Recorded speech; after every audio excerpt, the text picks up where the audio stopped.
I think it's going to be a game of we're going to salvage a point. I think that we're not going to win because of this form, but this is going to be our way to kind of get back into the form, kind of like work our way back up. I think it's going to be either a 1-1 or a 2-2 draw, and we're finally going to get a point in the Premier League out of about 4 games, which has been an absolute mess. And I think that's going to be a shot. And one more game, just really quick. I just want the prediction out of you really quick. I want to look at City and Bournemouth. Who do you got? City, big loss today, but I'm going to have to go City. I think if Bournemouth takes it, they're 1 point closer to Arsenal, or only 1 point off Arsenal, which would shift the table a lot. But I think if City wins, they're back up in the top 3.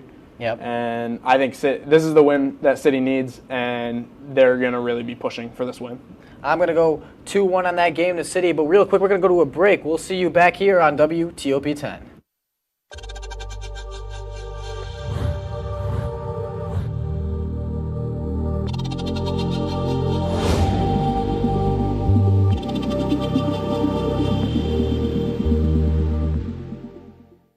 Say, President Stanley, whenever there's bad weather, who would you turn to? I'd turn to Storm Team 10. No, but you've got to say it like this. Storm Team 10. Say it with me. Storm Team 10.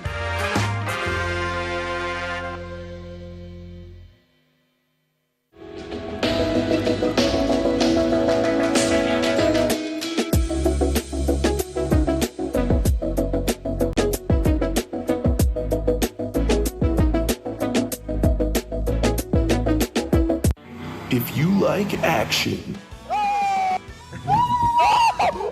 romance, if you're watching this, and highbrow humor, surface is this.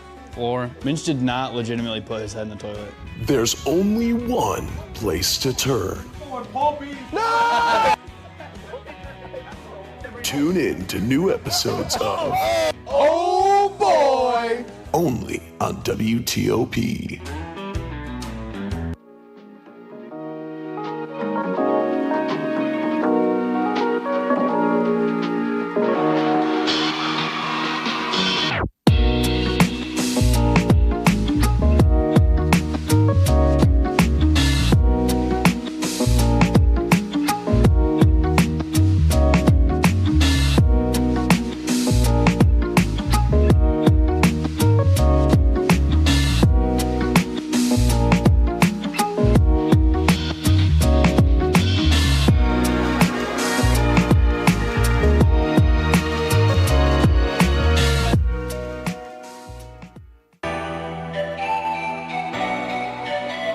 Welcome back, everybody, to Oswego Lazo. We got one more segment before we get to the illustrious and beautiful player of the week. But we're going to talk about the Champions League, the biggest league in soccer, in European soccer, I should say, because the Brazilian league don't like that. It's arguable. But we're going to talk about the bottom of the table before we talk about the top.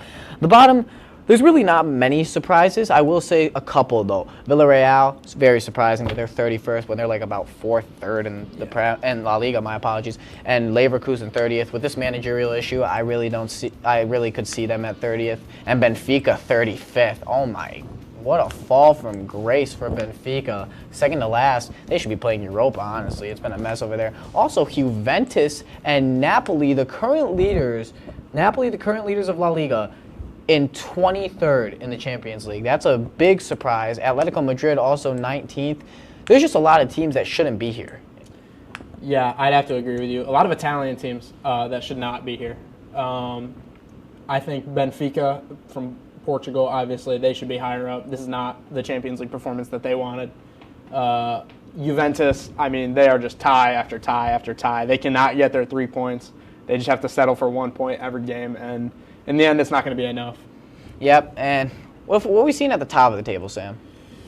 At the top, to nobody's surprise, Paris Saint-Germain, Bayern. I would say Arsenal, a little lower than everyone expected, but the same position they finished in last Champions League. Real Madrid in the 5th. Dortmund, they're doing a lot better in the Champions League than I would say they are in Bundesliga. Barca, very low compared to people's expectations. Liverpool, Chelsea, lower than the fans expected. Maybe some outside fans would say, yeah, this is expected, but Sporting is high up. That is a name that no one really expected to be anywhere near the top 10, near the automatic qualifiers. Tottenham, doing good. Nothing. It's not special. Nothing notable. I'll tell you what, FK Karabag, 13th. That's a bit surprising in my opinion. I don't even know where they're from, if I'm honest. I couldn't tell you. Cyprus, I believe. Oh, wow. That could be wrong. But I mean, if you talk about the outside fan saying that it's expected for Liverpool and Chelsea, I'll tell you what, we don't expect that. We expect maybe top 5, maybe a little top 7 even. I'd be happy with the top 7. But I mean, yeah. But besides that, the Champions League has been very entertaining. I mean, goals last week. What are some games from last week that were just insane? Just some notable fixtures. PSG versus Leverkusen, like we mentioned earlier, 7-2. Both teams with a red card. I was actually watching that in class. I couldn't believe it. Do you have any games you wanted to mention? Besides that was the main game. That was a ridiculous game. Arsenal absolutely destroying. I forgot exactly who it was. Atletico. It was Atletico. Arsenal absolutely destroying Atletico, and I think that PSV beating who they beat. It was a big upset. PSV upsetted, was it Napoli? I believe it was Napoli. Yeah. Yes, PSV upsetted Napoli, and just Champions League's been very entertaining this year. It's been really just a roller coaster. You don't know who's gonna win.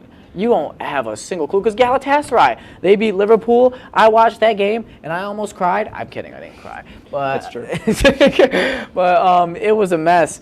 And I think that this league so far has been the best league by a mile. Usually it is. It obviously is because everybody tunes into it. It's the biggest league in Europe. Every team, the best teams from Europe, all combined into one league, and that goes into the Champions League. And I think that so far we're in for a real good one.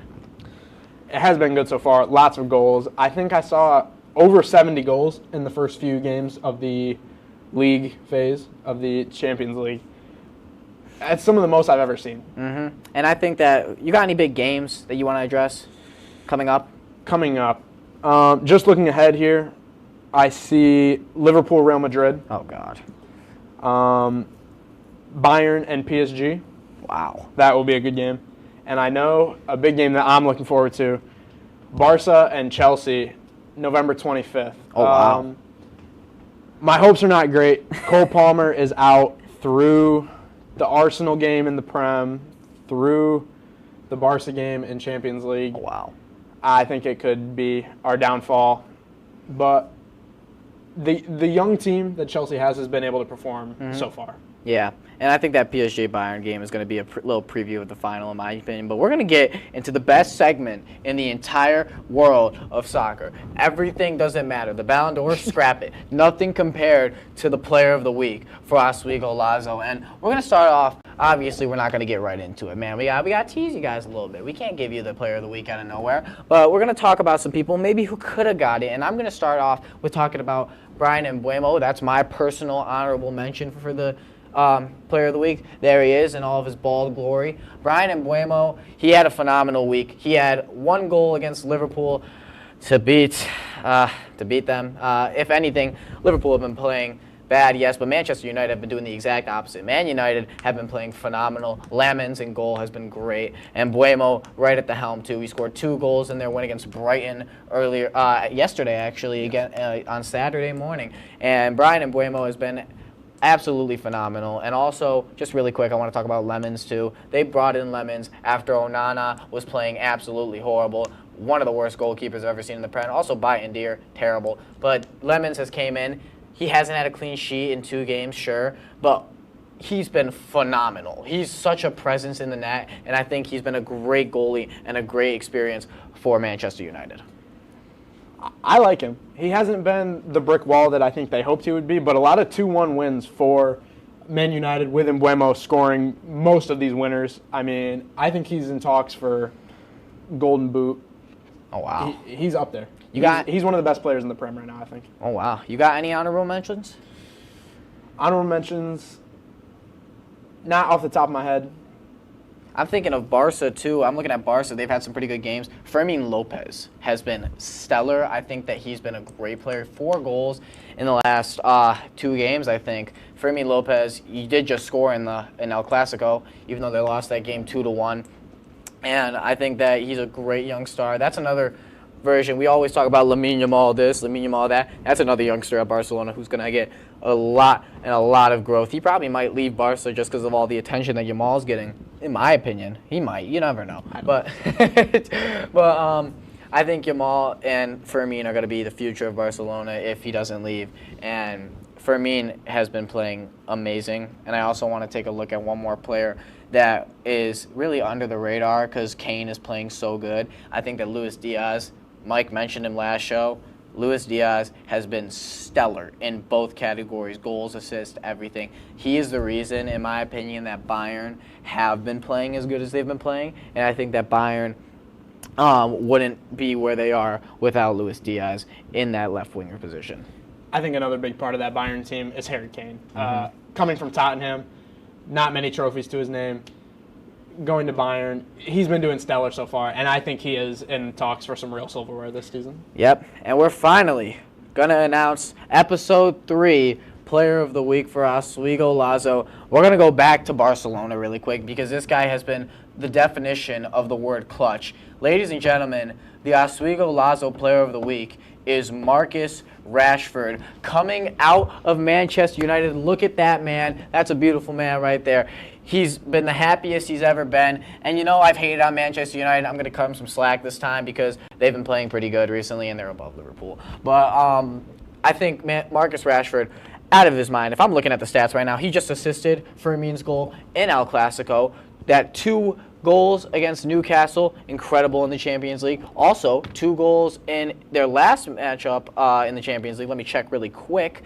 I believe that was against Olympiacos. He scored 2 goals against Olympiacos in the Champions League too. And Sam, Marcus Rashford, Player of the Week. Yeah, 2 goals. He scored a brace against Newcastle to give them the win. 2 goals against Olympiacos. Not much competition there with a 5-1 win, but I think Marcus Rashford, if he continues to play like this, he will also be in talks for some individual awards that will put some serious respect on his name. Yep, and also I want to mention he got an assist in their last matchup against PSG in the Champions League. But that will really do it all for Oswego Lazo tonight. I want to thank you, Sam, for showing up. I hope to see you a lot more often. I hope to be on the show more. I thank you all for watching tonight. We got a lot of stuff coming up, some really big games in the Champions League when I come back to you in 2 weeks. I want to thank you all for watching. I'm Nick Stetter. This is Sam Brewer, and we will see you next time.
Tonight on WTOP-10 Nightly News, an inside look at the grown-ups show right here on campus.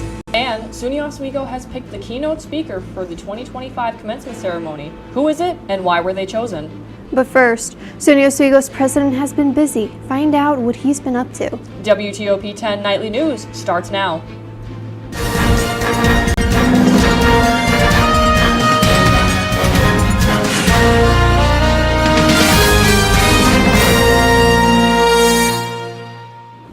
Good evening and thank you for joining us. I'm Suad Hamoud. And I'm Aurora Fitzgerald.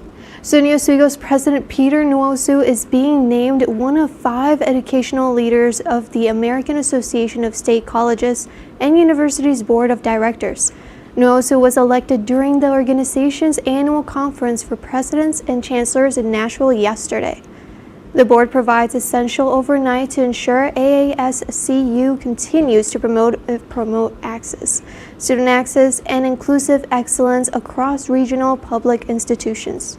In his role, President Nwosu will help develop policies and initiatives that strengthen the impact of state colleges and universities nationwide. He plans to focus his leadership and expertise into 2 key sessions examining institutional resilience and student access.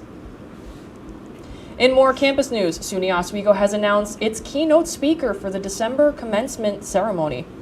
Pathfinder Bank President and CEO James A. Dowd, a 1989 Oswego alumni, will address graduates on December 13th. Dowd earned his accounting degree from Oswego and has spent 3 decades with Pathfinder Bank, rising through leadership roles to CEO.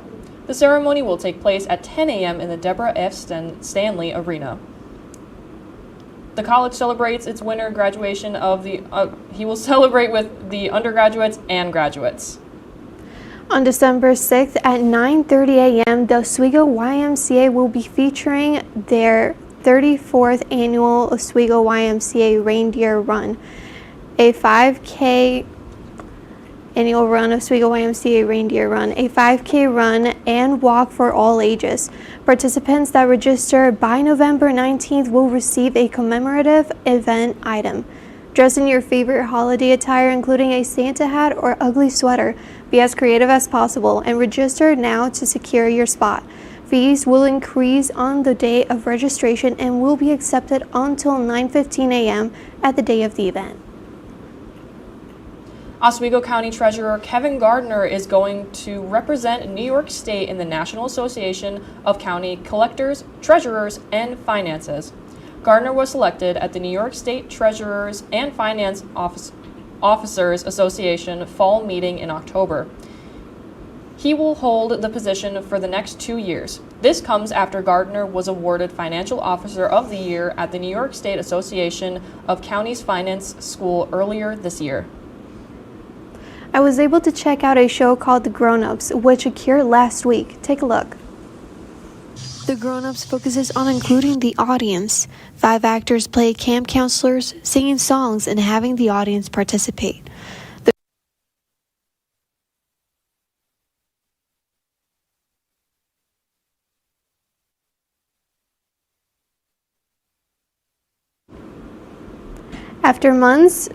After the Grown-Ups show, the Syracuse City Ballet will be presenting The Nutcracker starting November 20th at Tyler Hall Waterman Theater. For more information, go to calendar.oswego.edu.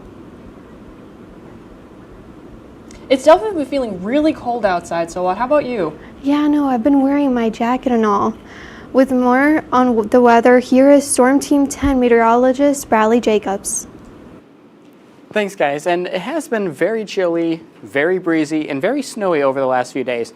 But waking up to some sunshine this morning was very nice and welcoming. And that sunshine is expected to return over the next couple of days, with temperatures also beginning to slowly rise back up to a little bit more seasonal for where we are supposed to be this time of year.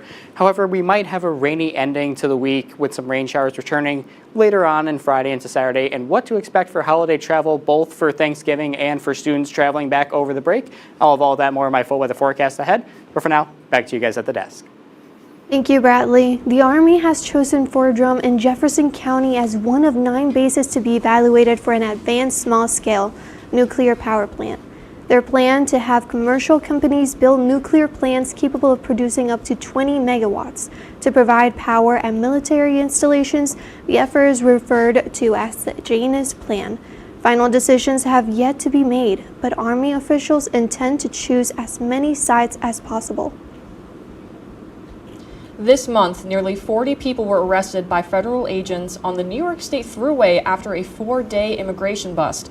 The U.S. Customs and Border Protection said most of the men taken into custody were CDL truck drivers. This took place from November 8th through November 11th, being called Operation Bear Cave. The federal agency said a total of 37 men were arrested, 30 of which had valid CDLs issued in multiple states around the country. Border Patrol did not identify any of the men who were arrested or the crime they were being charged with. The Immigration and Customs Enforcement will increase operations in New York City. A spokesperson for Mayor Eric Adams says the job of a mayor is to protect the people in their city, saying not to fear dialing 911 as no one in New York should feel forced to hide. Mayor-elect Zohran Mamdani and President Trump are working to make plans to meet in Washington. Still ahead tonight, find out the latest updates in the efforts to release the Epstein files. Plus, a construction site turns tragic. Find out why and more after the break.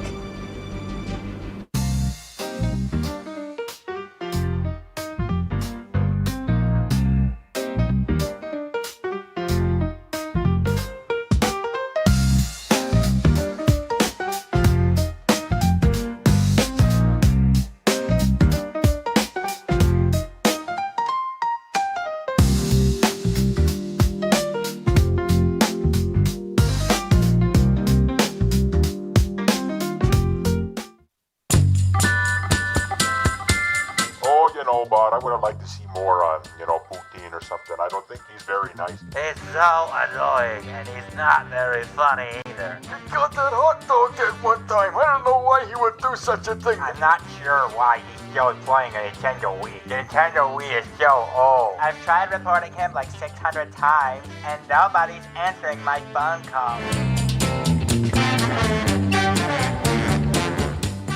Welcome back to the DK experience. Go back to your job. Every NFL fan I've played for the last 15 games. They beat. Writing a letter to the NFL fans?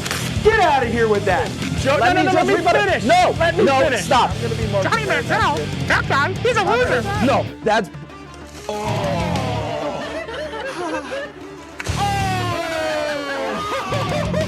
Watch the DK experience.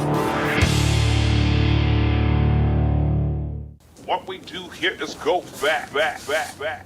Cooked! You know it's cooked when it's not raw anymore? Gordon Ramsay in the sea here. Cat cam.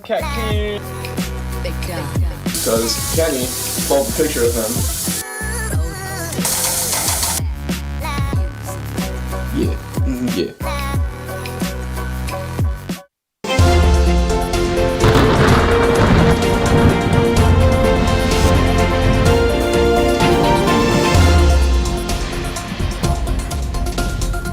Good evening and welcome back to your nightly news here on WTOP-10. I'm your Storm Team 10 meteorologist, Bradley Jacobs. We're going to take a quick live look here. See just a little bit of just oddball lake effects, snow showers in the northern half, right into Canada here. But otherwise, mostly cloudy, very uneventful unlike the past couple of days, which we can honestly use the break. So we might see this a lot more going forward, but just wait till the end of the week. Now, for our current conditions, again, mostly cloudy skies, we just saw about 36 degrees, so still a little bit cool out there. Winds have died down a lot. They're coming from the west at about 7 miles per hour. Dew point, again, at about 28 degrees. Still pretty humid out there. Pressure well above 1,000 millibars, indicating some nice calmer conditions. Not rain, not precipitable, and it still feels like 32 out there. Again, just with that little breeze coming off the lake, making it feel a little bit cooler than what we are seeing. As for the rest of New York, down the 81 corridor, right into the low 30s to high 20s, making our way out in western New York. Same story here. Down into the Catskills, Utica region, a little bit cooler into the mid to high 20s. And then Capital region down into, again, the Catskills here, 30s, potentially some 20s as well. Now, we have seen a big roller coaster of temperatures here recently. We can see that we are kind of increasing our temperatures, kind of going down Saturday. But again, we're relatively getting back to where we should be for this time of year compared to that cold snap that we had with the dip in the jet stream that we experienced over the last weekend or so. Now, for the holiday travel, wherever you're going in the country, it's going to probably be very precipitable. We're going to see some rain, some snow showers, potentially might impact your holiday travel, so plan accordingly. Again, the green is indicating wet conditions of some sort. And then kind of, unless you're in the Southwest here in California, you're not really going to be affected too much going into the holiday travel. But taking a quick look at tomorrow, again, those sunny conditions starting to return, the warm up of temperatures as we go on throughout the day. It's going to be really nice compared to what we just had. It's not going to be as windy, so we should actually get up to about 41, 40 degrees or so instead of having to feel like 15 or 16 degrees. As we can see in the 7-day, again, warming right up. Friday, students, if you're looking to travel leaving Friday, you're going to get some rain in your travel, so plan accordingly for that. And then heading into the weekend, they're going to be clearing up a little bit more. And then heading into next week, again, 46, 47 degrees or so with a chance of showers heading into next week. And that's all for my full weather forecast tonight. And back to you guys at the desk. Thank you, Bradley. Both the House and the Senate have voted to pass a bill that mandates the Justice Department to release the Epstein case files. The bill passed in a bipartisan vote after months of infighting by the Republicans. The House voted 427 to 1. Republican Congressman Clay Higgins of Louisiana was the only one to vote against the bill. Meanwhile, a unanimous vote occurred in the Senate. All the bill needs now is for the president to approve it. Going further north, a worker has been killed today in Yarmouth, Massachusetts. A trench at work site of the victim collapsed, trapping 2 others along with him. The others were rescued from the incident, however, one of the workers did not survive. Several police gathered around the trench site to help with the rescue operation. The trench itself is part of a sewer construction project. Across the nation, President Trump's immigration enforcement continue to strike. ICE operations have begun in North Carolina. Here's Michael Yoshida with more.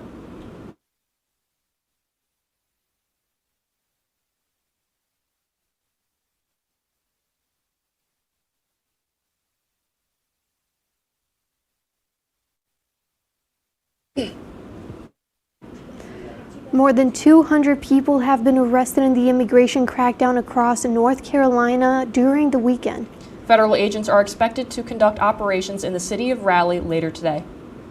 Hundreds of students walked out from class today in Oakland, California.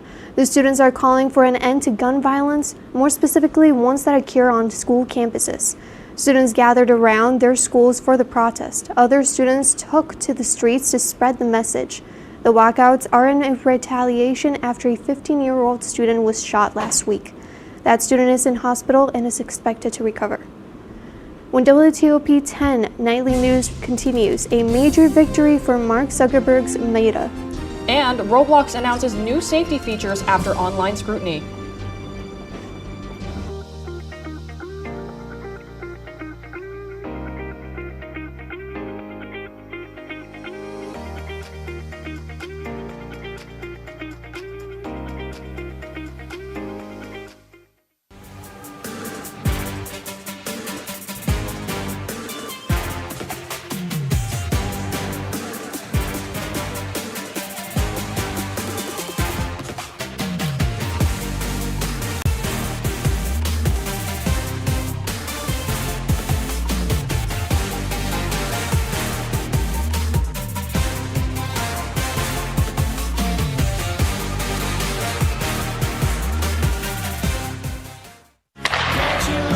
If it's hockey, In front, they score!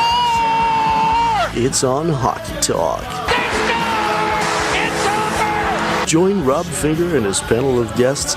Their behavior against easy teams. How do you lose to the Bruins twice? As they take you through the hockey world. We welcome you with open arms. Tune into Hockey Talk, Mondays at 9:30 after East Coast hockey games. Only on WTOP.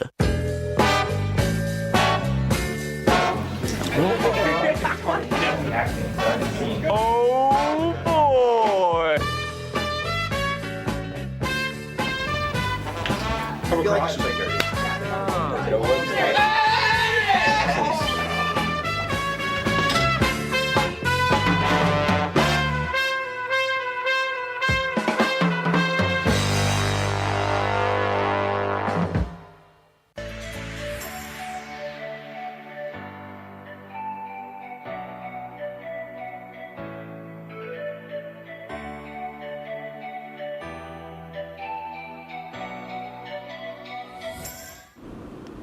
Welcome back to WTOP-10 Nightly News. In consumer news, the online video game platform Roblox announced a new wave of age verification and safety features today in response to backlash received for their inaction on online predators.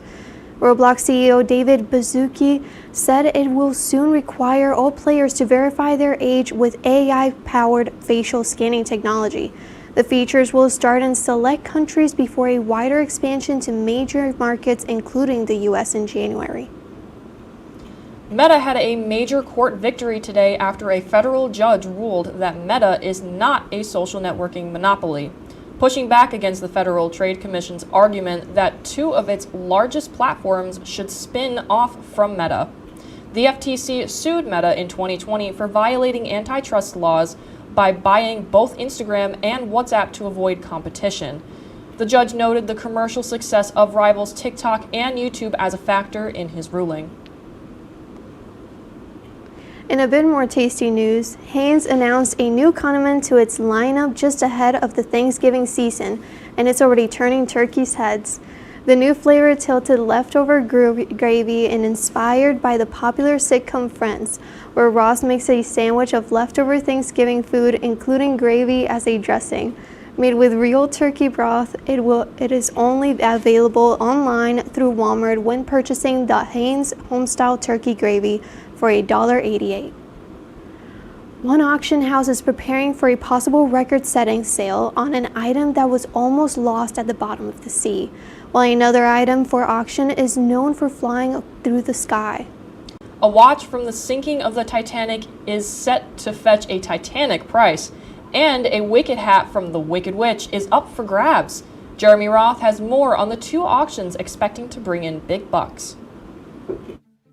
A fascinating relic recovered from the Titanic disaster may soon become the most expensive item from the famous shipwreck ever auctioned. English auction house Henry Aldridge & Son says this 18-karat gold pocket watch belonged to prominent businessman Isidor Straus, who along with his wife Ida perished in the shipwreck, dramatized famously in this scene from the James Cameron film. In reality, the couple allegedly met their fate arm in arm on the ship's deck, and Straus's watch was later recovered, frozen in time at 2:20 a.m., the moment the ship sank. 113 years later, the repaired timepiece will now go to auction along with a letter pinned from the doomed ship by Mrs. Straus. The auction house says the watch alone is expected to fetch around $1.3 million, which would make it one of the most expensive Titanic artifacts ever sold. If that fancy watch seems a little too rich, how about a famous hat from a famous witch? US-based Heritage Auctions will soon offer up the iconic black hat worn by actor Margaret Hamilton, who played the sneering Wicked Witch in The Wizard of Oz. The hat features a nearly 20-inch brim and stands 14 inches tall and sports a starting bid of $100,000, but could easily exceed expectations. After all, the film's famous ruby slippers were expected to fetch $3 million and ended up selling in 2024 for a record-breaking $28 million. So if you're an Oz fan and this Hollywood hat has you thinking, I'll get you, my pretty, you'd better start saving your pennies. For Take a Look at This, I'm Jeremy Roth. The most expensive Titanic-related item auctioned was Captain Arthur Rostron's watch, which sold for just under $2 million. The ruby slippers worn by Judy Garland in The Wizard of Oz sold for a record-setting $28 million last December. As the weather gets colder here in Oswego, the winter sports keep the campus warm. WTOP-10 sports anchor Jacob Coleman is here tonight to give us an update on sports games happening before the school break is coming. Thanks, guys. Make sure to stick around after the break to hear about the SUNY Rookie of the Week, NFL records being broken this week, and more. Good evening and welcome to Joepardy. I am your host, Joe. Hello, Simon. Joe is at this place.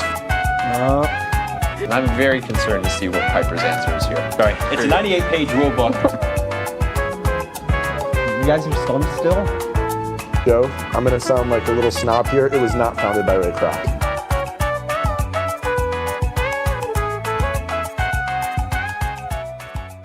So you're probably wondering why the top producer of WTOP's new hit, Oswego Liza, is currently juggling a soccer ball right now.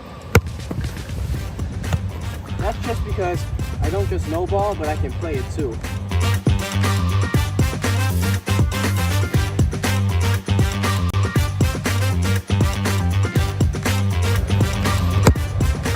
WTOP, live every other Sunday, 7 p.m. Tune in.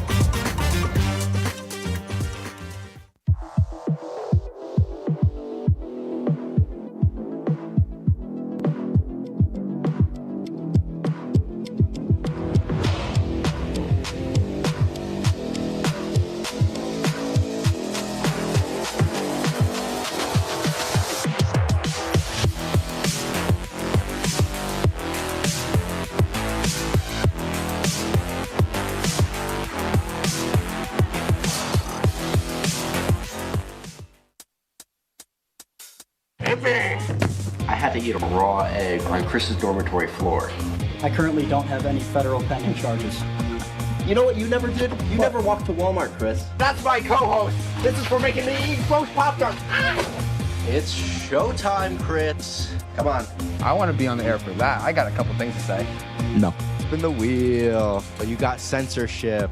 Welcome back. Welcome back. Welcome back to...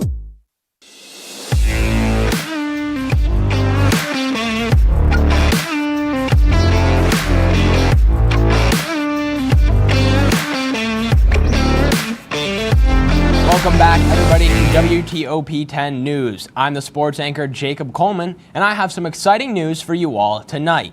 Yesterday, the SUNY announced their weekly awards in hockey, as Lakers' own Georgia Cunliffe was selected as the Women's Ice Hockey Rookie of the Week. The freshman forward connected with the net twice this weekend, once against Cortland and once against Morrisville. Cunliffe leads the Lakers in goals with 4 on the season, as well as points with a total of 5. The Lakers will hit the road for their next opponent this Friday as they take on William Smith College. Staying on the ice with the Lakers, the men's ice hockey team will also be playing a game this upcoming Friday at SUNY Canton. The men hit the road to take on their conference rival, who they have absolutely dominated in the past, winning the last 17 matchups and never losing once. In the most recent match, Oswego scored at ease, winning 7-3 over Canton. The Lakers in this game will also look to keep their undefeated season alive as they have started 4-0. Heading into some pro sports now, this Sunday's NFL action saw not just one, but 2 separate players break records on the field. In the 49ers at Cardinals game, Jacoby Brissett completed the most amount of passes by any quarterback ever in NFL history. He went 47 of 57 on his attempts in a losing effort to the Cardinals' rivals. On the other hand, Seattle Seahawks wide receiver Jackson Smith-Njigba, JSN, became the first player ever to begin a season with 10 straight games of 75-plus receiving yards. NFL action continues this Thursday when the Buffalo Bills travel to Houston to take on the Texans. Moving on to basketball now. Several big-name NBA players have been sidelined recently due to injuries. The sensational Victor Wembanyama has been sidelined due to a calf strain, as veteran Giannis Antetokounmpo has also been sidelined due to a groin strain. Giannis will require an MRI and will be out for at least a few weeks, as Wemby has a sooner estimated return of 1 to 2 weeks. These two join the likes of NBA All-Stars Jason Tatum, Kyrie Irving, Damian Lillard, and Ja Morant, who all are expected to miss huge chunks of time. And now, ladies and gentlemen, we move into our highlight of the night. Monday Night Football, the Dallas Cowboys traveled to Sin City to take on the Las Vegas Raiders. On Dallas' first drive, CeeDee Lamb and Pickens were benched for, quote, missing some things in practice. But that did not stop either of them from having a massive game tonight, as the first touchdown here belonged to 88. And the Cowboys would score and get the early lead, and on the ensuing drive, Dak would find his favorite target, Jake Ferguson, the tight end, in the end zone for the score. He might be good at football, but his celebration needs some work. Dallas, now up 13, would keep the stove on high as Pickens would carve the defense for the Raiders and go in for a 37-yard touchdown score. An absolute great route and a run, and the Raiders looked like they just gave up there as the Cowboys would go up 24-6. In the second half, now up 15, Dak Prescott continues his masterclass performance. A fourth passing touchdown. This time, it's to number 19, Ryan Flanoy. 4 touchdowns to 4 separate receivers to put Dallas up 31-9 in this one. And on the Las Vegas last gasp, Geno Smith would find his man, Trey Tucker, on the bubble screen, and he's going to put it into the end zone. 31-16 would be the new score, as the Raiders are still trying to make a comeback in this one. But that would not happen, as the Raiders would get the ball back one more time off Dallas, but it would not work out, as rookie versus rookie, Donovan Ezeraku would stand up Ashton Genty in the end zone. It's going to be a safety for the Dallas defense, as 2 points would get added to the Dallas Cowboys total. The final score in this one would be 33-16 as the Cowboys bounce back in an emotionally charged battle following the passing of their teammate, number 94, Marshawn Nealon, as you see Flanoy hold the jersey there. Next on their schedule will be the defending Super Bowl champions, the Philadelphia Eagles, and what will be the second meeting of these two divisional rivalry games this season. I thank you all for joining me here tonight. That's all for my report. Stick around after the break to find out about the number 1 podcast.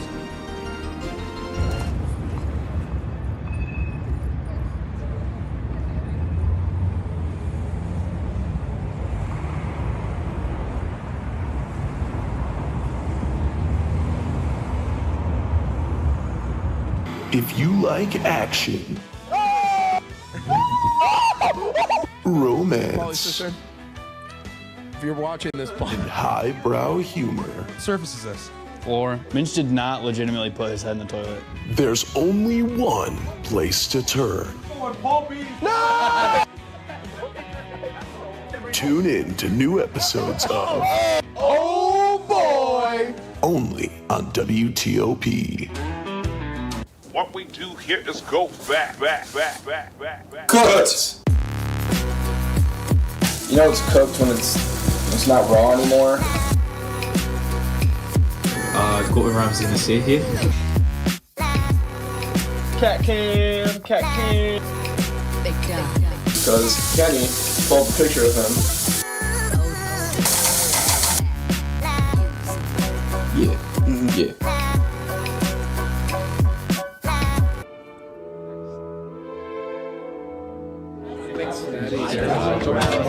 Get rid of all the questions.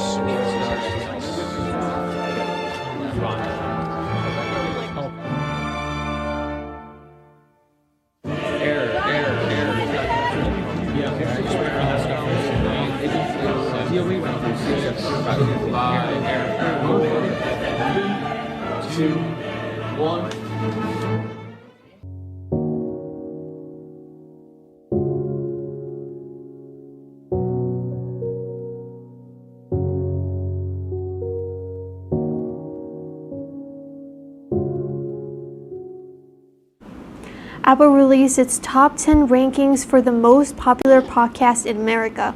The Joe Rogan Experience, which was in third place, has now become the #1 podcast in America. It is followed by The Daily, which holds the #2 spot, and the Mel Robbins podcast at #3. The Joe Rogan Experience is also currently #1 in YouTube's weekly podcast chart. Bradley, do you have any updates for us on weather? I mean, as far as traveling goes, I know a lot of students personally will probably be leaving this Friday, so just prepare for rain, prepare for potentially the winds to pick back up again, and then for later on into the Thanksgiving break coming back, might be a wet return as well. Yeah, well, I hope everybody stays safe for that. Jacob, do you have anything for sports? Yeah, Lakers basketball just picked up a win versus Brockport tonight. 92-81 is the final, so the Lakers continue their good season so far. That's our report for tonight. Be sure to stay tuned for Joepardy. Thank you for watching. Have a great night, everyone.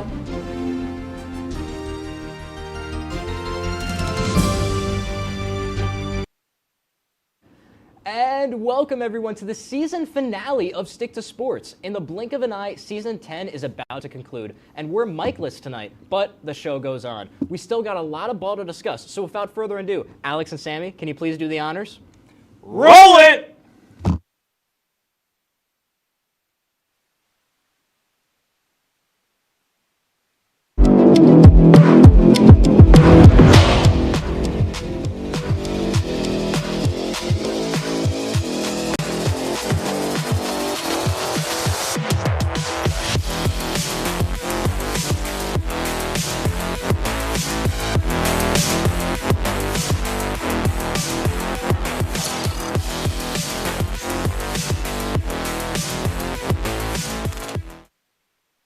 Boys, it wouldn't be a Stick to Sports episode without us diving into one of our favorite dumpster fires of an organization. No, it would not.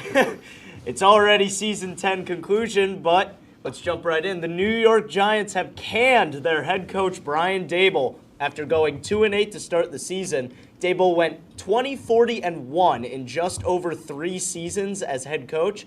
Despite winning Coach of the Year in 2022, the Giants organization decided a change of scenery was needed. So, Connor, we all know what happened the last time the Giants were the top story on this show. You went crazy, ballistic. So what do you think about this move?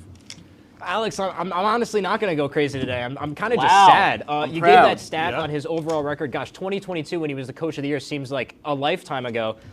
That record that we gave, 20-40-1, that's a .336 win percentage as a head coach for his career of the New York Football Giants. His last 2.5 years, the team went 11-33. That's a 25% win percentage. The only NFL team that had a worse winning percentage in that window is the Tennessee Titans. Ooh. Certainly not what you want. I mean, we're worse than the Jets. That's something I've never said in my life as a Giants fan, and it really all just comes back to Brian Daboll and just not meshing well with others.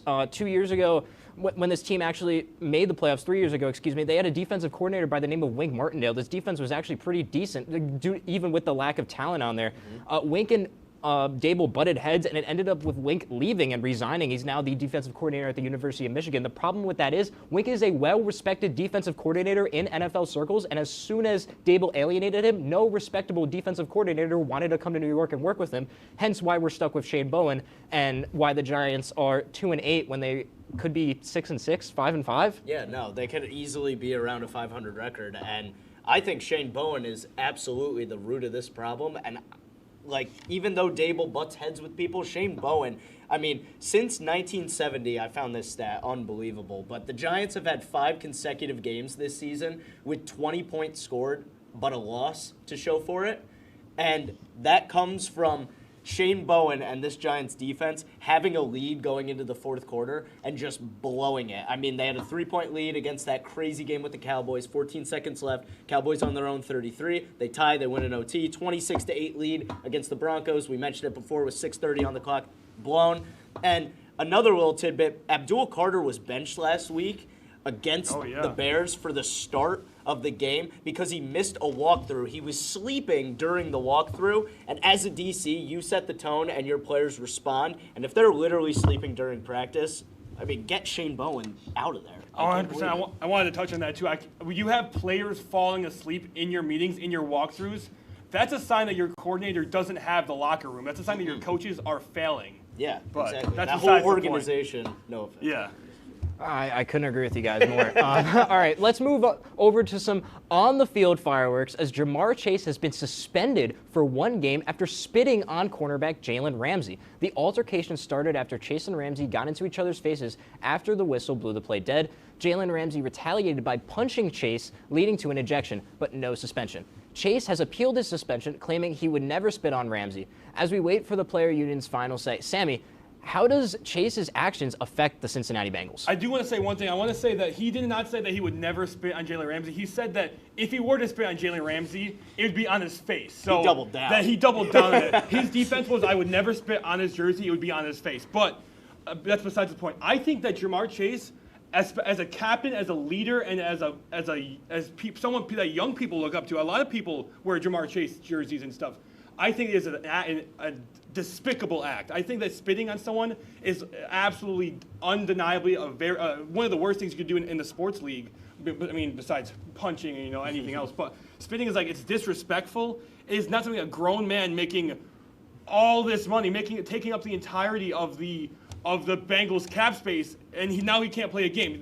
He took the entirety of the Bengals offensive core is their wide receivers because they spend so much money on them. They value them so much. And when their captain and star wide receiver spits on another player that's out for a game, especially when they're struggling this much, I think that was a stupid play. And he should have put the team before himself. Yeah, absolutely, Sammy. I couldn't agree more. And here's the thing. Jalen Ramsey has always been an instigator. He has always been, he has always been a corner in this league who has been very physical, taunting other teams, trying to get them to make that wrong move so that, his team can benefit. And he did just that. And as a veteran corner, it's his job to lead the defense in terms of energy. And if you get the star Bengals wide receiver, one of the best receivers in the league, even give you a reaction, then you've done your job. Even if he gets ejected, the whole team is fired up. Both squads are going at it. And you're right, Sammy. Chase just needs to be better than that. You mentioned briefly cap space and having them locked in. But when you make a huge investment to such a young, promising player, you expect him to be better. Yeah, exactly. Well, all right, staying in the AFC, we head over to the other New York dumpster fire team. The New York Jets have also started the season 2-8. While they haven't fired Aaron Glenn yet, they just instead announced that Justin Fields will be benched for the second time this season, and Tyrod Taylor, the GOAT, will be the starter this week against the Ravens. Fields is the only quarterback in the league to have 4 games throwing under 100 yards this season. Alex, once again, we know what happened last time you talked about the Jets, but what are your thoughts on this move? I love it, actually, Sammy, because even though we put a huge investment into Fields with some guaranteed money next year, let's not forget, I think this is a good move for Glenn and a good move for the coaching staff in general, because let's not forget that Aaron Glenn has benched Justin Fields this season before. He went with Tyrod Taylor against the Buccaneers week 3.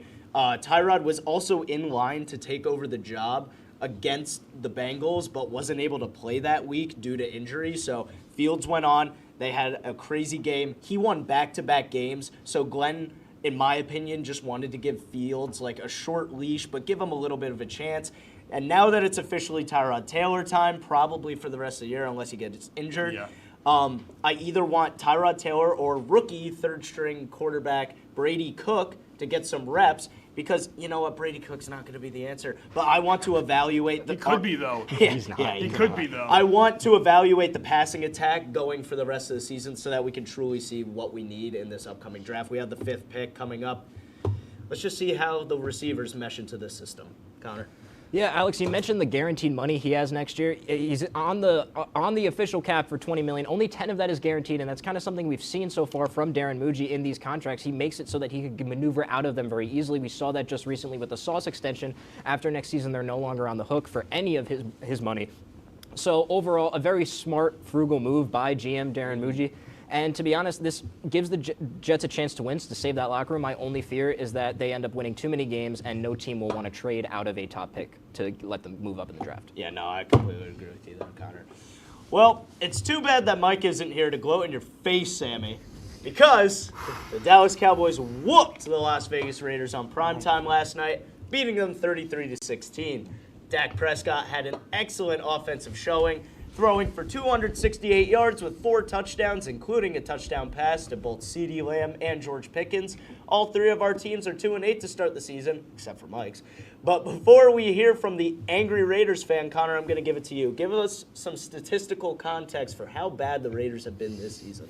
Yeah, just some quick stats. 4 times this season, the Raiders have scored less than 10 points. That's the most times that's happened in the NFL this year. After last night's loss to Dallas, the Raiders have been held to under 30 points in 30 consecutive games. That is the longest streak in the NFL.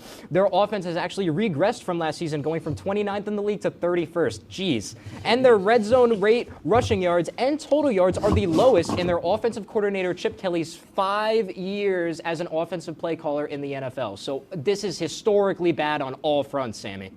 Thank you, Connor. You've told me exactly what I already know. The Raiders are the worst team in the league, and I will die on the hill. That these guys say, oh yeah, we have a trashed, dumpster fire organization. But when you have had consistently so many head coaches, 20 different starting quarterbacks in your league, I mean, Josh McDaniels set our entire organization back 30 years, man. We had Derek Carr, and we were like, you know what, man? Give me Jarrett Stidham. Give me Aiden O'Connell. Give me Geno Smith, okay?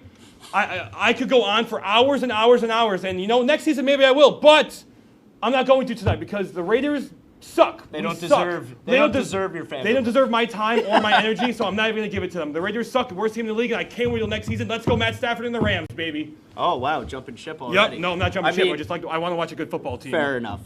The Cowboys returned to a form. It was nice of them to win for Marshawn Neely. Rest in peace. Marshawn Nealon, rest in peace. Great job for the Cowboys. But we're going to head into our first quick break. When we come back, we'll head over to the hardwood, and we'll look at some NBA injury bugs. We'll be right back here on WTOP-10.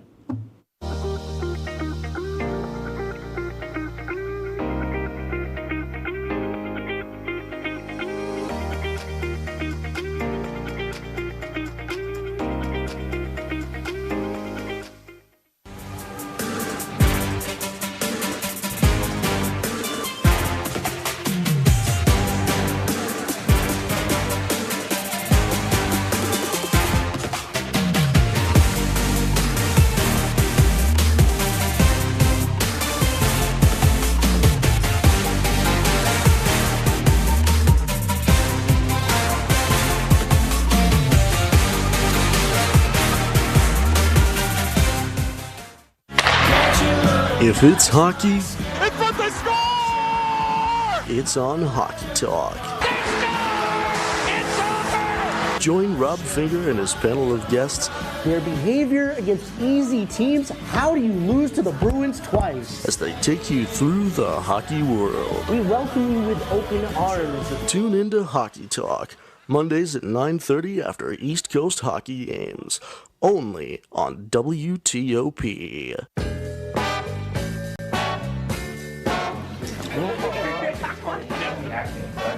Oh boy!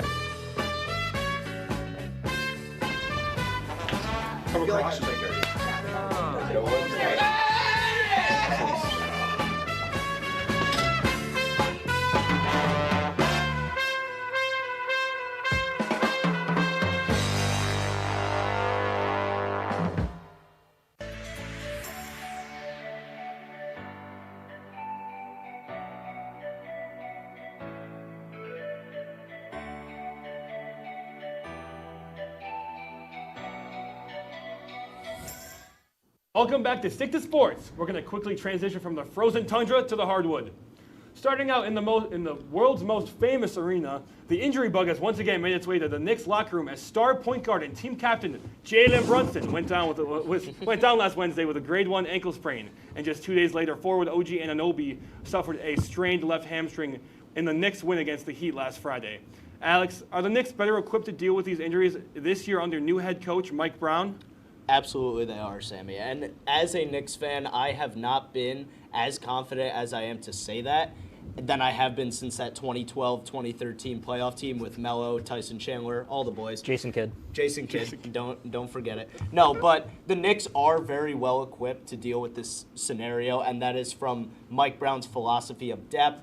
Clarkson will see more minutes. Landry Shamet will play more minutes. Landry Shamet just dropped his career high a couple days ago without Brunson. And, I'd rather OG and Brunson go down now than go down in April. So rest up. Hope they're healthy for later on. We will be just completely fine with Mike Brown until then. Next man up mentality. Exactly. Absolutely. Always. Certainly next man up, Alex. The only little concern I have, it comes with OG. Jalen is expected to come back at some point this week. OG's been shut down for 2 weeks. He's expected to be out longer than that. This is the same hamstring that he injured 2 years ago in the Knicks' second-round loss the playoffs to the Pacers. Yep. So this is a little bit of a habit for him. It's just a little something to keep an eye on. But regardless, they are much better equipped this year with the addition of, especially of Jordan Clarkson. He also had over 30 last Friday. Yeah, exactly. Their bench depth will step up in this time. It'll also give Mike Brown some pieces to play with and experiment with when they're ready come April. But staying with the theme of injuries, from the east to the west we go, as Spurs superstar Victor Wembanyama has been shut down for the next 2 to 3 weeks due to a calf strain. Connor, do you agree with the Spurs' forward-thinking move, especially after all the Achilles injuries we saw during last year's playoffs? Oh, 100%, Alex. I mean, we could just look at the stats of how important Wemby has been to this Spurs team so far. We certainly brought it up on our last episode when I actually predicted them to be a playoff team if he were to stay healthy and with the addition of De'Aaron Fox, who comes back soon. But especially these past playoffs, we saw Jason Tatum playing through calf strains. We saw Tyrese Halliburton playing through calf strains, and both of them would unfortunately, after multiple games of playing through that in the increased minutes of the playoffs, the increased workload, the playing defense constantly, every possession, every night, they both unfortunately tore their Achilles. And so I think this is a very forward-thinking move by a very forward-thinking front office down there in San Antonio. Yeah, absolutely. I agree completely. I think, having your star player, especially at the season he's having, is going to stink. But I think that, especially after the non-contact Achilles injuries we've seen, that this is the best bet. Wemby did say that he feels fine. Better safe than sorry. Better safe than sorry. I literally have that right here. He'll be reevaluated in 2 to 3 weeks. So it hopefully won't be that big of a loss right now for them. Yeah, and while I was confident with the Knicks' depth, I low-key am very scared about the Spurs' lack of depth. They're 17-31 without Wembanyama in the 48 games that he has missed. The Spurs have enough depth to beat the bad teams, but when they start playing regular season games against the top seeds in the West and starting Luke Kornet, it's not going to be sustainable. Luke Kornet can't stretch the floor like Wembanyama. Obviously, he can't do a lot of the stuff that Wembanyama does. But just a little bit of food for thought before we go to our next topic. I mean, Wembanyama, if he continues this trend, we might never see him win an MVP or Defensive Player of the Year. And while he was, the favorite, as I mentioned last episode, to win MVP and Defensive Player of the Year, he might not hit that threshold each year to even make those, to get those accolades. And that's kind of sad to think about. It certainly gets harder to stay healthy as you get older. Yeah. We're going to transition now from contenders to pretenders as we head down to the Bayou of New Orleans, where the Pelicans have fired their head coach Willie Green after a 2-10 start to the season. Alex, how does a team that tried to go all in this past offseason end up firing their head coach after just 12 games? It's ridiculous, Connor. This might be the worst organization in all of American sports right now, because they hired Joe Dumars and Troy Weaver after going 2-26 last season from November to New Year's Day. They doubled down. They think we can go all in because, Zion will be back and healthy. They decided they were good enough to win now, like we said, and they trade away their 2026 unprotected first-round pick to the Atlanta Hawks for the 13th overall pick in this year's draft for Derek Queen. And while Derek Queen's play style looks a little bit promising, you never know what can happen. Some people are comparing his IQ to Jokic. Slow down. But while it looks promising, that is not worth. They're going to tank now, but they can't even tank because the higher they get, the more firepower the Hawks are going to get, and it's just going to spiral out of control. Yeah, Alex, when they actually made that trade with the Atlanta Hawks, the Hawks actually called back the Pelicans 2 times because they thought it was a prank. And then after the trade was approved by the league office, they popped champagne. That tells you all you need to know. And by no means are the Atlanta Hawks the most forward-thinking organization in the NBA. Absolutely not. They literally could not contain their excitement and just decided to celebrate. All right, we're going to take a quick break here on WTOP-10, but don't go anywhere as we come back with My Fast Break, talking NHL and MLB free agency right here after the break. Good evening and welcome to Joepardy. I am your host, Joe. Hello, Simon. Joe is at this place. And I'm very concerned to see what Piper's answer is here. Sorry, it's a 98-page rule book. You guys are stunned still? Joe, I'm going to sound like a little snob here. It was not founded by Ray Kroc.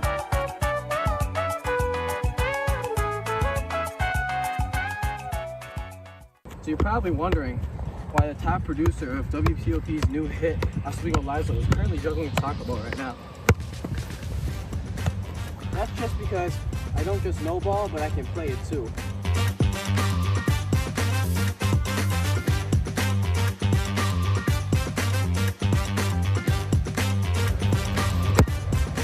WTOP, live every other Sunday, 7 p.m. Tune in.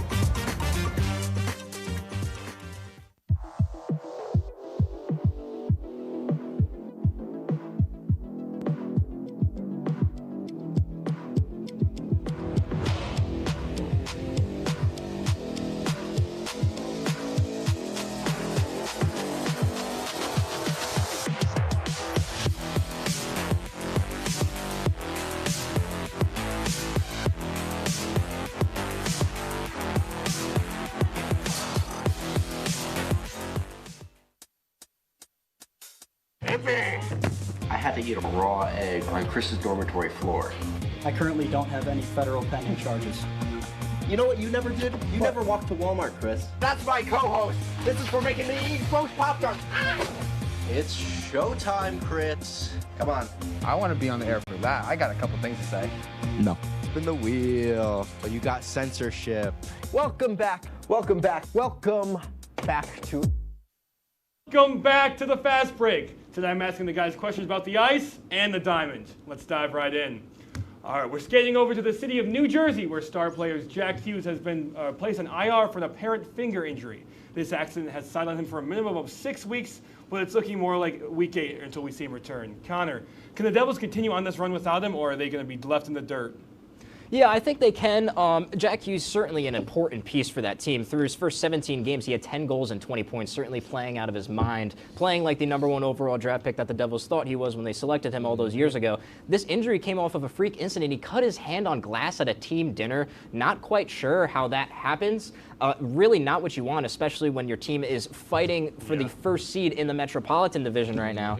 And this is going to have a little bit of a negative effect on Hughes' Olympic hopes, as in order to the Olympic Committee, in order for the upcoming games next year in Milan, need to submit rosters by December 31st. Hughes is not projected to be cleared to play until the second week of January, and men's Olympic hockey play does start February 11th. So he could technically be added on the roster, but you would be adding him without knowing if he would be fully healthy and potentially taking away a spot from another very good American player. Yeah, Connor, and I hate to have this feel like it's the theme of this episode, but we keep talking about injuries and disappointment and how teams are going to adapt. And this team, you know, overall record with Jack Hughes on the ice, 141 wins, 107 losses, 20 ties, and we have, when he's off the ice, 31 wins, 37 losses. I mean, clearly they take a step back without him on the ice. Goals per game is down, goals allowed is up. And it's just really sad because Devils fans thought he was going to be on pace for a historic year this year and maybe be the first Devils player with 50 goals in a season. And, you know, they're just going to have to scramble and decide what the next move is. And also for his Olympic chances, it's very disappointing for the 24-year-old. Absolutely. Right now, you good? Oh yeah, sorry. Right now we're having a little bit of technical difficulties. Finally, as we wrap up the fast break, the final fast break of the season, I got one more heater for you guys. Mariners first baseman Josh Naylor has just signed a 5-year extension. Naylor was traded from the Diamondbacks to the Mariners earlier this year and was a major pickup for them. Alex, I wanted to ask you, was this move surprising or just another drop in the bucket for the MLB offseason? I was pretty surprised that this was the first move of MLB free agency. I mean, with all the talks about, Cody Bellinger, Pete Alonso, and, just a wide open free agency market, I was a little surprised that a guy who got traded at the deadline was so quick to reunite with that squad. Absolutely. I mean, he is clearly, Josh Naylor has, made his presence felt with the Mariners fan base. He went 19 for 19 on stolen bases after the trade deadline, and that's a guy who's 5'11", 250 pounds.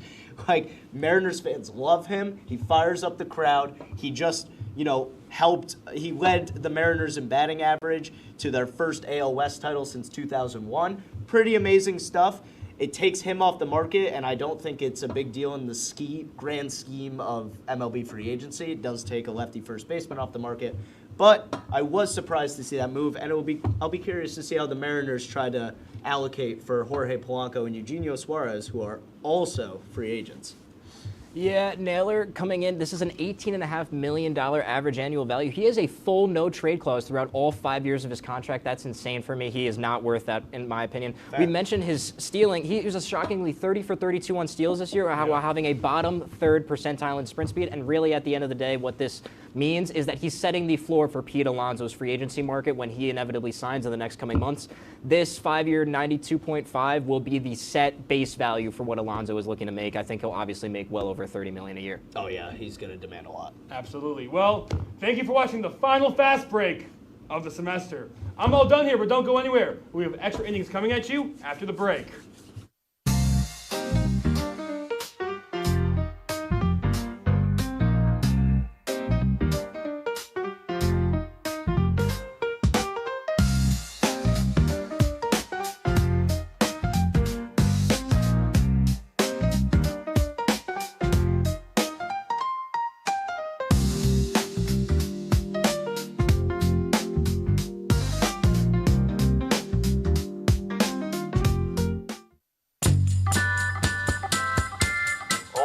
But I would have liked to see more on, Putin or something. I don't think he's very nice. He's so annoying, and he's not very funny either. He got that hot dog at one time. I don't know why he would do such a thing. I'm not sure why he's still playing a Nintendo Wii. The Nintendo Wii is so old. I've tried reporting him like 600 times, and nobody's answering my phone calls. Welcome back to the DK experience. Go back to your job. Every NFL fan I've played for the last 15 games. They beat. Writing a letter to the NFL fans? Get out of here with that. Let me finish. No, finish. Stop. Johnny Manziel, that guy, he's a loser. No, that's.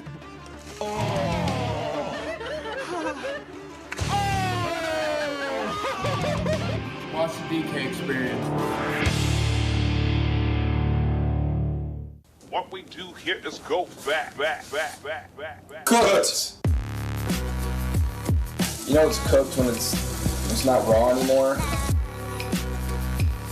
Got what Ram's gonna say here.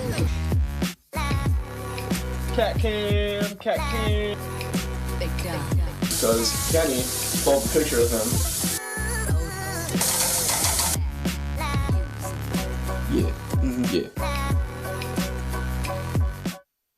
And welcome back to Stick to Sports. Last but not least, let's head to extra innings for our final round of picks. And boy, oh boy, is this race close. I'm currently in first with a show best 9-3 record, not trying to toot my own horn here.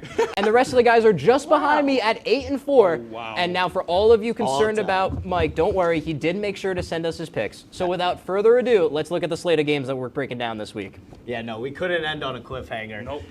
We're going to start out here with an NBA Cup matchup, as this Friday, the 2-seeded Denver Nuggets travel into H-Town to take on KD and the 3-seeded Rockets. So, Sammy, with both these teams being neck and neck in the Western Conference standings, who do you got coming out on top? Well, you know me. I love Nikola Jokic, man. He is just a great basketball player. But the Rockets look dangerous this season, man. They look absolutely dangerous. So give me the Rockets. Okay. Give me the Rockets, man. Connor, what about you? I'm gonna continue this theme. I'm really high on the Rockets this year. I think this is gonna be a very, very, very close game. It could honestly go either way. But with Houston being at home, having off the day before, Denver, even though they are in the West Coast, they are going on a West Coast road trip before they travel into Houston. I just think all of that coming through. I have the Rockets 115 to 110. Alex? And I'm gonna keep it short and sweet. I got Nuggets winning 109-104. I think they're gonna have to double Jokic all game. This is gonna be an Aaron Gordon masterclass. And Mike also chose the Nuggets because he's gonna lose. All right. Shifting over to the NFL Sunday slate, Indiana Jones and the Colts will travel into Arrowhead Stadium to take on the struggling Kansas City Chiefs. Connor, will Indy be able to once again find the Ark of the Covenant, or will the clock strike midnight as Indiana Jones transforms back into Danny Derps? Well, honestly, Sammy, I think the clock is going to strike midnight. I have the Chiefs winning by a score of 28-24. The Chiefs this season, they're 4-1 at home, 1-4 on the road. Kansas City has won 15 straight home games when they are a favorite. They are favored at home. And the Colts, despite being 8-2 this season, no one's talking about this. They have yet to beat a team over 500. Yeah. Oh. Yeah. That's absolutely true. Danny Dimes So the Miami is gonna. Dolphins of. You got the Chiefs, Connor. I'm with you there. We have the same exact score too. I don't know how that happened, but I think Daniel Jones is gonna walk into Arrowhead and just dissipate. Give me the Chiefs. I think they're wrong. Okay. I think you guys are both wrong. I think that MVP candidate. We got 30 seconds. Let's Jonathan go. Taylor will Wrap it up. push the clock back. 30 seconds. Make sure Danny Dimes stays Danny Dots. All right, I'm done. Give me the Colts 28-14 to upset everybody. And last one, Bucks Rams. Connor, who do you got? I've got the Bucks 28-20. You can Rams 28-20. Sorry, there's our picks right there. We love you. I got Rams. I also got the Rams. The Rams are gonna win. Oh wait, Matt Stafford. Mike's the only one that took the Bucks. That's all the time we have on this clunky but last episode to Stick to Sports. Thank you to everybody who watched this year. We will be back next semester. Be sure to tune in next semester. Bye.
Good evening and welcome to Joepardy. I am Joe. Let's get into our Joepardy and let's meet our contestants. First, let's meet Raina Horetz all the way on the left. Raina, how's it going? It's going amazing. I've never been happier in my entire life. This is the best day of my life. I'm Raina Horetz. And how do you feel to be here? This is the best day of my entire life. I love these people so much. With everything I have in me, these are the best people I've ever known in my entire existence. I'm filled with glee, joy, and delight. Great and answer. Now, Raina, what is one area that you think you do best in Joepardy? Like one subject area? I'm a big fan of music. Any music trivia of any sort, that's all I do with my time. That's where I excel. Good to know. Let's see if that ends up being something in the Joepardy round. Let's go to our next contestant all the way on the right here. I guess we're going with Jen first. Jen, introduce yourself to everyone. How you feel? I'm Jen. I'm great. Thank you for having me, Joe. This is my LP debut, so I'm excited. Awesome. Thank you for being here. And what is one category area that you think you'd be best at? Probably like TikTok or Wicked. Those are two good fields. Yeah. We'll see if they appear anywhere in the Joepardy round. It's time to meet our third contestant in the middle. Contestant, share your name. Gianna. Hi. That is Gianna Labella. Gianna, how are you doing? I'm doing all right. Feeling a little under the weather, but I'm happy to be here. Absolutely. What category or area do you think you'd be best at? Kind of piggybacking off of Jen, Wicked, or like I would probably say music, as Raina said too. Absolutely. So now it's time to see the Joepardy categories for tonight. Let's start off. First one is New York. Second one is All About Joe. All these questions came from Ray Katz. So we'll see how well those pan out. Our third category is Birds. I love birds. Then we're going to end it with Broadway. So that's our categories for tonight. Stick around for Joepardy questions after the break. Probably should have been my other genre. Good evening and welcome to Joepardy. I am your host, Joe. Hello, Simon. Joe is at this place. And I'm very concerned to see what Piper's answer is here. Sorry, it's a 98-page rule book. You guys are stumped still? Joe, I'm going to sound like a little snob here. It was not founded by Ray Kroc.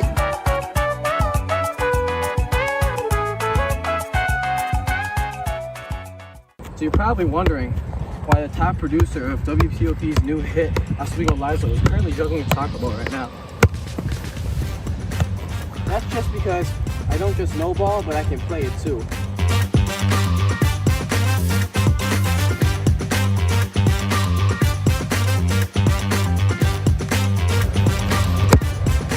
WTOP, live every other Sunday, 7 p.m. Tune in.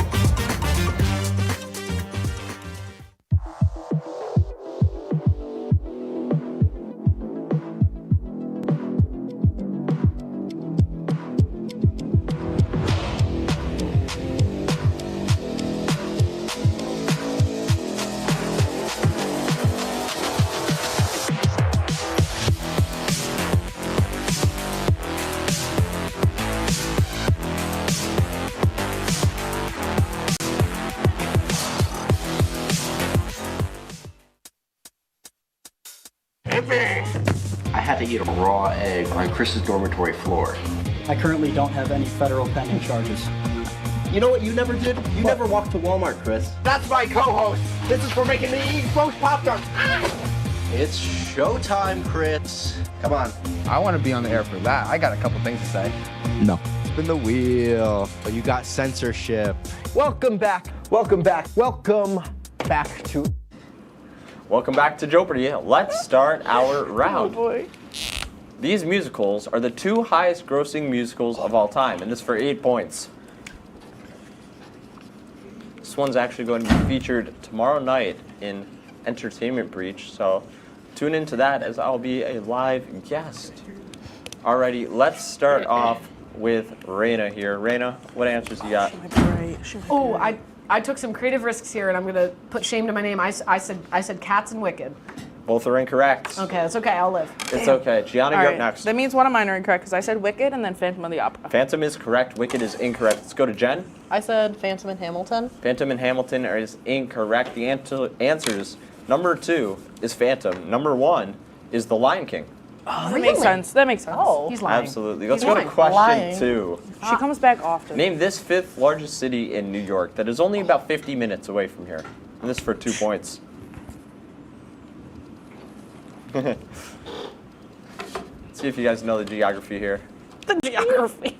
Geography. We're going to start off with Jen here. I don't know how to spell, but Syracuse. Syracuse is correct. Gianna? Syracuse. Raina? What if I said Syracuse? Let's see the board. What if I said it? Let's see the I board. said Buffalo. She said Buff. Incorrect. I was We going cannot to it's not accept the 50 answer. minutes. No, yeah. We can pretend that was the only thing keeping me from That's what it Buffalo. is. Buffalo's a little too far. No, it's right For there. that. Dude, the picture you showed us was this big. I know, right? That's the fun part of I Joepardy. know, right? Let's go to question 3. These are Joe's 2 majors, and this for 4 points. Shoot, I don't think I know. You should know one this. of these. Let's see if you know the other. Yeah, sure, Joe. Hey, you told me the other day, too. I did. Oh, I'm sorry, Joe. You guys need to start paying attention to this stuff. We love you. Oh, wait. That sounds like you cheated. I'm not gonna lie. No, That I was remember like- him talking about it. Alrighty, let's go with Jen first here. Broadcasting and theater. I'm not a theater major. Incorrect. Insult. So, I'm going to say broadcasting and history. History is correct. That's the double major, broadcasting and history. Raina? I also said history and broadcasting. History and I really, broadcasting truly is did. correct. 4 points for Raina, 4 points for Gianna. Because I Jen? remember him saying, Nothing. I'm a history Half major. I credit? hate it. What? Half credit? No. We don't believe in that. We don't not how believe in Jeopardy that. works. Let's go to question 4. This bird is known for its migration patterns. Is famous for V-shaped flying formations, and this for 10 points. This one We should see be them an easier often. one. Like, we see them often. I've Jen. never seen one. In You my do. life. Yes, you have. Ever. Neither have We I. see them often, especially up here. Alrighty, we're gonna start off with They love Jen you. first. She's never done writing when you ask her. Gulls? Incorrect. Let's go. You were cooking. Let's go to Gianna next. Geese is Geese? correct. Okay. I said geese in parentheses Oswego. That is correct. I almost said you've been attacked by one, but then he came to you, and I was like, Raina and Gianna both get 10 points each. Jen, you need to get that right. stop going to Jen first. How come Stop that going goes to first? she needs some time, Joe. She does. Let's go to our next question. This Broadway musical follows the story of the Wicked Witch of the West, and this for 2 points. Just realized I said the name of the musical in the question, but you know what? I think you guys still know it. You know we have it. Yeah, everyone just You show know your we answers. have it. I know You you just guys can't know say it. It's no, but it's green. It's green. Hell yeah. Double points. 0.01 added. I'm kidding. We're not adding points, but the green is a nice touch. A win's win. Wicked is correct, and that is the story that follows the Wicked Witch of the West. And the movie's coming out this week. Jen, how are you feeling? You want to see the movie? Oh, I already have my tickets for Friday. Nice. How about you, Gianna? I think I might also go Friday or this week at some point. Rainer, are you going? I'm going next week, but Me too. I'll be there. I'll be there too. Let's go to our next question. This landmark can be seen from both New York and Canada, and this for 4 points. Jen, so fast. I got It's this not one. even- I got No, it. and I know got this. this one, guys. I know this. Maybe you could go to Jen first. No, I got I think we're going to go with Raina first here. it. I said Niagara Falls. Niagara Falls is correct. I'm a genius. Niagara Falls. Niagara Falls. If It you live is in New York and correct. don't You know know what this, was that's incorrect? All your traffic. guys' spelling there. It's in Syracuse, right? Spelling doesn't count. It's in Syracuse. Syracuse is practically Canada. Let's go To our next question. In Harry Potter, Dumbledore's loyal board, Fawkies, I hope I pronounced that right, is this mythical species, and this is for 6 points. His whole bird. Dumbledore's bird. I don't know Dumbledore's bird. I don't know him like that. Gen Light. Think about Harry Potter. What types of birds? I know Harry's bird. I don't know Harry Potter. Dumbledore's. I have no clue. Is it a real bird? No. Real one or mythic? It is not a real bird. I don't know if this is right. I didn't know I could ask that. I didn't know he'd answer. I'll sometimes answer. It just depends. I'm just gonna guess it because I don't fucking. There we go. Alrighty, let's go with Gianna first. I said a griffin, but I don't. Griffin is incorrect. Jen? I said a phoenix. Phoenix is correct, but incorrect spelling. Yeah, I know. We'll still accept said it. Phoenix. Phoenix is correct. Is the spelling correct? That is correct. Raina and Jen both get points. Gianna, absolutely nothing. The Order of the Phoenix. See, if you said Harry. The Order of the Phoenix. She's catching on. Let's go to our next question. Joe made fellow WTOP-10 member Ray Katz crash out from which WTOP control room position? They just told me this earlier. I'm so sorry.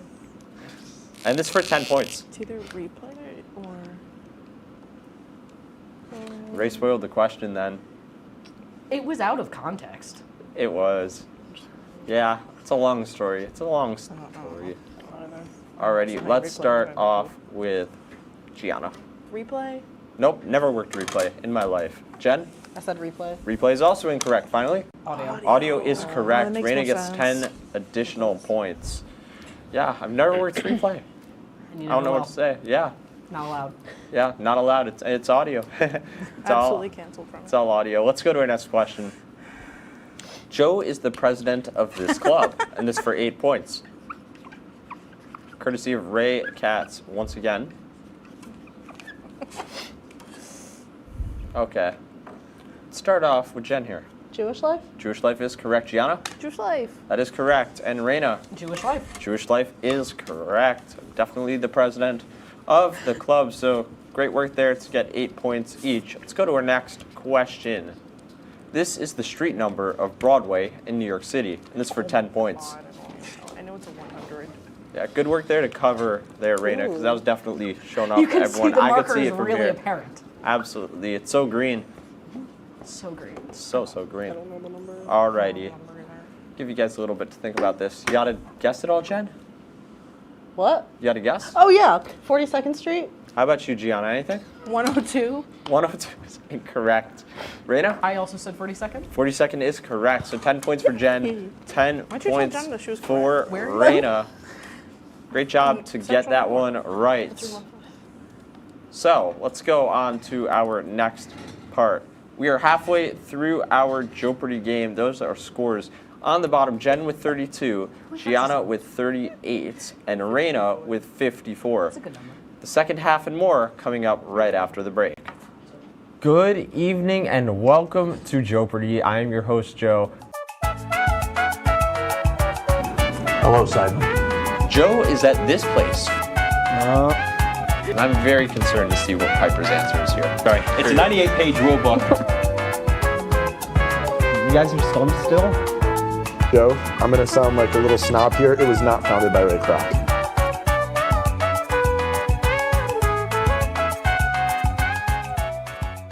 So you're probably wondering why the top producer of WTOP's new hit, Oswego Liza, is currently juggling Taco Bell right now. That's just because I don't just know ball, but I can play it too.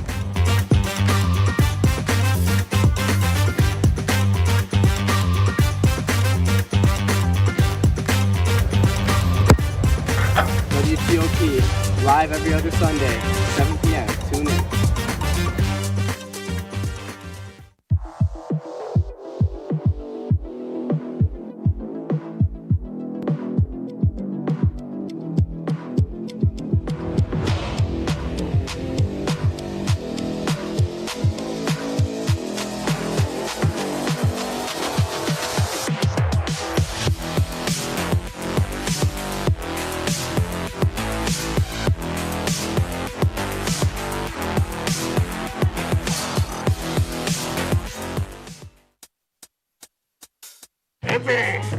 I had to eat a raw egg on Chris's dormitory floor. I currently don't have any federal pending charges. You know what you never did? You never walked to Walmart, Chris. That's my co-host. This is for making me eat roast Pop-Tarts. It's showtime, Crits. Come on. I want to be on the air for that. I got a couple things to say. No. Spin the wheel. But you got censorship. Welcome back. Welcome back. Welcome back to. Welcome back to Joepardy. Let's continue our round with question 11. New York borders 5 states. Name them. And this for 6 points. No. Okay, all right. A little bit of a hard one. This is actually a question we had on a Joepardy episode I was a few gonna say weeks this ago. was like on a few weeks ago and I got it wrong. You did. Let's see if you guys learned. You said 5, Joe? 5. That is correct. 5 states. Oh my god, I know I'm so wrong and I'm gonna sound so dumb. I know, me too. Alrighty. Let's go with Raina. You got anything here? Yes. Okay. We'll do it as we go. Let's show everyone on the Well, I got audience 3. board. So I have Massachusetts, Connecticut, Rhode Island, which doesn't sound right as I'm saying it, and then okay, bye. And if I were to think of other 2 on the spot, I'm just gonna say it could. I'm just gonna say Maine. It's not Maine, and Vermont. It's not. Rhode Island and Maine are incorrect. Vermont, Connecticut, and Massachusetts are all right. So you got 3 of the 5. Let's go to Two Gianna of my next. answers. So 2 Jen, answers. no switching answers, Jen. No, I'm not. I'm writing my 5th one. Gianna, you're up next. What? Cheating. Maine and Rhode Island. Incorrect already. I know we're already incorrect, is what I put. Pennsylvania, Correct. Jersey, Vermont. Got partial credit. We don't give partial credit in Yeah, Joepardy. yeah. Jen, you're up next. Okay, I said New Jersey, Pennsylvania, Rhode Massachusetts, Island, Connecticut, bro. Vermont. We cannot accept it because you wrote on the board after Raina Bro, was what do you giving think this answers. So, no points for anyone there. Jen, no more cheating. Let's go to our next question. This bird was the main character in the animated film Rio, set in Rio de Janeiro. We will accept the bird type or the bird's name, and this is for 8 You points. got this, Jen. I love that movie. Love that movie fucking too. movie. Take it Do you know the low. George Jen, you got anything? You got any pulls? Blue macaw. Blue macaw is the correct answer, so. Really? Yeah. Let's go Really? to Should never write anything Gianna down. next. Blue macaw is correct, and finally Raina. I said macaw, but it's in Macaw blue. is correct. We will accept But it's macaw. in blue. That is At the least correct. Take it easy. That is correct. Let's go to our next question. This is how you spell Joe's last name. 2 points. If you guys get this one incorrect, I'd like to impose more of a reduction, but we'll see. Oh, no reductions, Joe. We'll Be see. I don't nice. think this is. Alrighty. Jen, you got an answer? Siedman. Incorrect. Let's Oh, go that's how I to spelled Gianna it. next. Incorrect. I didn't know. Raina? Incorrect. Is it S-E? It is S-E-I. Then I. What if I'm dyslexic? It's like 50-50. We still can't I didn't- accept it. Darn. You guys got to work on that. Let's go to our next question. Joe was against this. Name these 2 musicals made by Lin-Manuel Miranda. This for 6 points. You guys knew I was going to be here. Don't throw away your shots here, guys. Hope you got it. You're so funny, Joe. Thank you. Alrighty, let's go to Raina first here again. So I don't mean to correct you, but there's technically 3. There are 3 So- that is correct. Yeah, there's more, but it's in the Heights in Hamilton is what you're looking for. And That then I is also what I'm put looking for. 21 Jump Street. 21 Jump Street is correct as well. Gianna? I had Hamilton and In the Heights. And Also Jen? Hamilton and In the Heights. There we go, 6 points down the board for each person. Let's go to our next question. This is the national bird of the United States, and this for 4 points. Of all of the states? All of them? Collectively? Of the country as a whole. National bird. I didn't know we could do that. We can do that. Give a little Many time things here. are Let's go to Raina Is again. it bald eagle? Bald eagle is correct. Bald eagle. And eagle will accept it all down the board. 4 points for each. Jen, Gianna, and Raina. It's time for our next question. This city is the capital of New York, and this for 8 points. Oh. Hope you guys just know what the capital is outright without having to see the photo. But, I got punched in the face there once. oh. I'm sorry. Wait. Were you at a concert? Yes. Wait. I That think makes this, a I whole feel like lot this of is sense. wrong. What? I feel like this is wrong. Baby. Well, you're going to go first here. We'll see. New York City? Incorrect. New York City is not the capital. Gianna? All right. R.I.P. Jen. It's Albany. It is Albany. You still think Raina? of Hamilton. It's Albany. It Yeah, is Albany. He raps about New it. York He raps City. about Bro, you and think I nowhere is remember better that? than in Albany. And Texas is capital, Texas City. There might be a contender there for one of the worst answers I've seen on Joepardy. That's not the worst answer. That's very close. That one's very close, though. New York's in the name. It's justifiable. It's It is. justifiable. It's but justifiable. You should know that, Jen. Let's No, go to our next I'm not question. from New York. She doesn't need to know that. She's from Name Pennsylvania. 3 of Joe's 4 Halloween costumes Oh from my this God, he year. had so and this for 6 many. points. I'm sorry, how many did you have? 4. You gotta get I 3 of only them. saw one. I only saw Same. like one too. You didn't come trick or treating. Okay, I just saw I one. didn't. I was in the village, though, a bit. I literally just saw one. If you know one, you should know the other. No, that's not 2 different costumes. Yes, it is. You didn't wear both at the same time. That's I not did. 2 I costumes. wore both at different times. Okay, I'm gonna go that. Okay.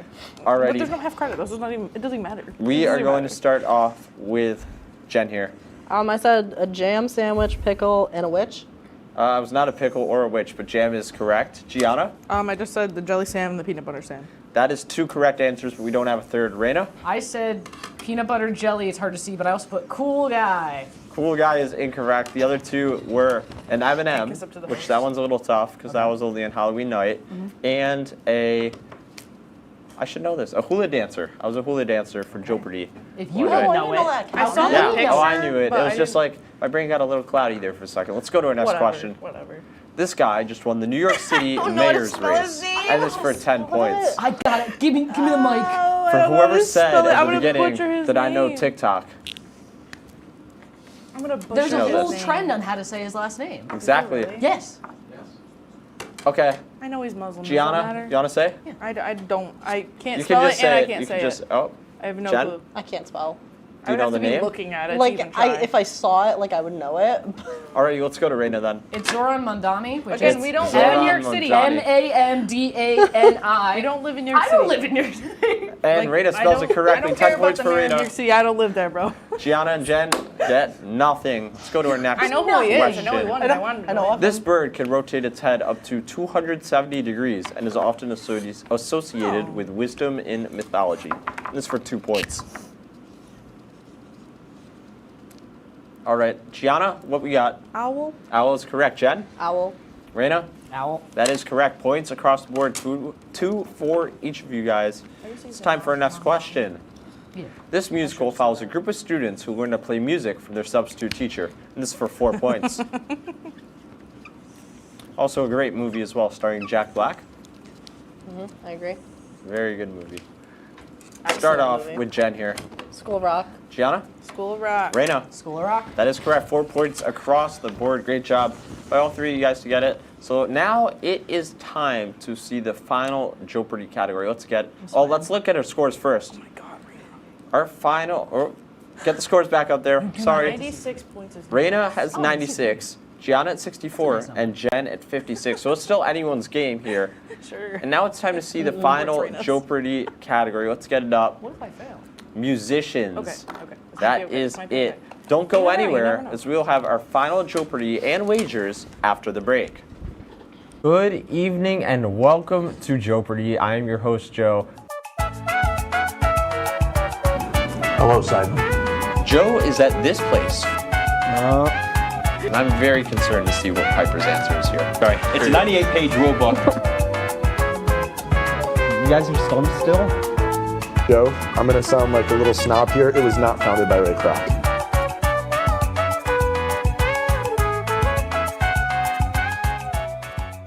So you're probably wondering why the top producer of WTOP's new hit, Oswego Liza, is currently juggling a taco ball right now.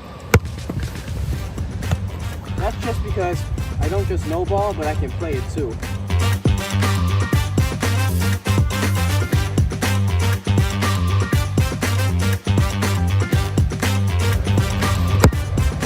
WTOP, live every other Sunday, 7 p.m. Tune in.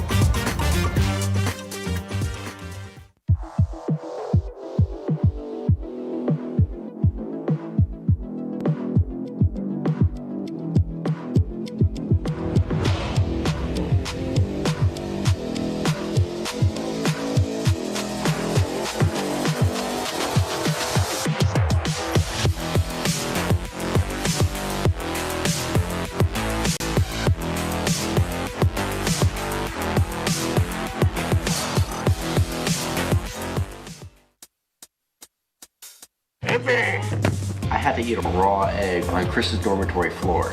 I currently don't have any federal pending charges. You know what you never did? You never walked to Walmart, Chris. That's my co-host. This is for making me eat roast Pop-Tarts. It's showtime, Crits. Come on. I want to be on the air for that. I got a couple things to say. No. Spin the wheel. But you got censorship. Welcome back. Welcome back. Welcome back to. Welcome back to Joepardy. Let's get a quick look at our final scores. At the bottom, we have Raina in first with 96, Jen in third with 56, and Gianna in second with 64. Let's get to our final Joepardy question right now. This recent Super Bowl halftime performer just became the first artist to have 1 billion streams from 4 separate decades. I'm going to elaborate on that because it's poorly worded by myself. Long story short, the artist had 4 different songs across 4 different decades that had 1 billion streams each, and they just hit that in 2020. And they also performed in the Super Bowl halftime show. How recent? Within the last 5 years? Within the last 5 years. All right, give you some time to think about this. And in the meantime, if you're tuning in, this is our final Joepardy episode ahead of Senior Week. For Senior Week, I will have the whole cast of the show, oh boy, on Joepardy Live, so it's going to be an absolute blast. But I thank you guys a lot for tuning in during this late Tuesday slot and enjoying Jeopardy. It means a lot to me. If you want to see more of me, I'll be on the show Entertainment Breach tomorrow night, so tune into that. It's going to be great. Let's see if we got anything here. Would you mind if that was a good, yeah. Alrighty. Give you guys a little more time. No, Just it's either a one of those two. little Like, bit. but he didn't say a female or male. I didn't. I will give a hint if you'd like, because it is a very tough question. You have to give It us is 5 seconds a to male. Okay, all right. Give them time to change. You guys have plenty of time to change. See if you get anything. I don't know any men. I've never I met don't know any men. men. Was there another male performing forecast? Yes. Alrighty. I don't listen to men. Just as a rule. Okay, you know what? That's why I just think it's. Yeah, it could be. Yeah, this is going to be a good one. See if you guys know the answer here. This might be our first Jeopardy where Possibly. That's a good one. no one answers. When did he perform? Alrighty. 5 years, babe. I think it's just about time for us to get to our Do I have a chance answers. to take it So, back? Where's that? what? Do I have a chance to take it back? You can take it back. We got time right now. You can take it back. Because that was with Janet the last time he performed. Who? He came back as a guest. He performed with Janet. Alrighty. We're just waiting on Raina to quickly change her answer. It's okay though because our other contestants were okay with it. See, she remembers. I can't remember the It's the only man I could think of. I can't remember the halftime. I don't know if he was there. Hurry up. That's what I was I'm told. done, So- I'm done. Okay, I'm sorry. okay. Let's go first to, in third place, Jen. Jen, what do you have? I said Kendrick. Kendrick is incorrect. I 16 also said points Kendrick. down the board. So Jen, you end with 40, and Gianna, that means you end with 50. So Gianna, you're still in front because you wagered 14, correct? 15. 15? You will end with 49 then. So Gianna down to 49, Jen at 40. Let's go to Raina next. Is it also Kendrick? No, I at first said Justin Timberlake, then I said no, and I said Snoop Dogg instead. Raina, you got the right halftime show, but the wrong performer. The answer to the question is Eminem. That makes more sense. Marshall! 20 points down the board for Raina, but you end with 76. Raina, Not Slim Shady. you are the winner. I didn't earn it. I don't want it. I didn't earn it. It's crazy. I don't want it. Yo, Joe, how do we make some points back, bro? Yeah, how do we Look go at to bed? that. Winner, winner, winner. Raina Haretz. And you said my oh, yay! Yeah. No one ever says my last name right. Absolutely. And Raina, how does it feel to be the winner in the final regular season episode of Joepardy? It's hard to see, but I am crying. I had a lot of Botox recently, so I can't show tears, but they're there. It's probably the best moment of my life. This is better than winning the Olympics. This is the Olympics. This is my Olympics. It really is. I love you, I love you, I love you, I love you. Olympics. I'm filled with joy. I'm filled with everything that's ever been delightful. Joe, thank you for this opportunity. If I could do a cartwheel, I would do 10 right here, right now. Imagine I'm doing a whoop, that's one. Love to hear it. And Raina, one other question for Gianna and Jen then. I know you guys didn't come out victorious, but how does it feel to go through the round of Joepardy tonight? I had a lot of fun, especially because it's my first time being on an OP, so I had a lot of fun, Joe. Thank you. And Gianna, top 10 best shows? Yeah. Oh, TOP-10. I thought it said top top 10. 10 best shows. Best shows. Top 10? Sure. Yeah, you're in the top 10. I think it's a top one. You got to get rid of the 0. Sure, But Joe, sure. now that we know Raina is the winner, so that's all for Joepardy tonight. Once again, Raina is our winner. Good night from Joepardy, and see you for Senior Week in 2 weeks from tonight.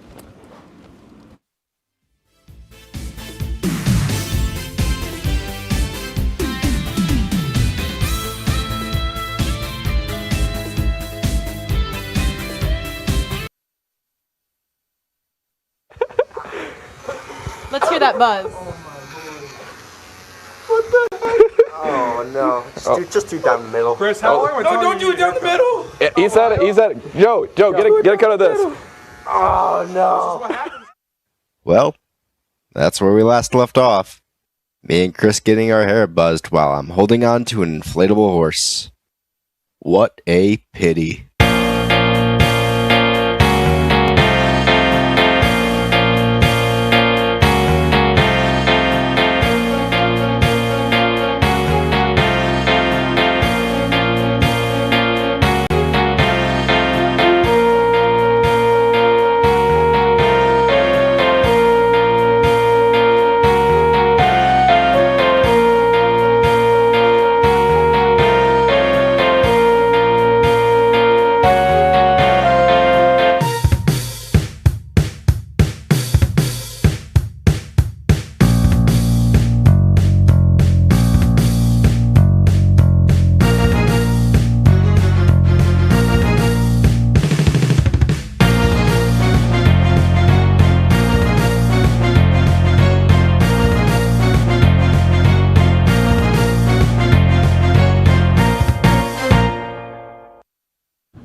Welcome back to Entertainment Breach, the show that didn't really deserve all that.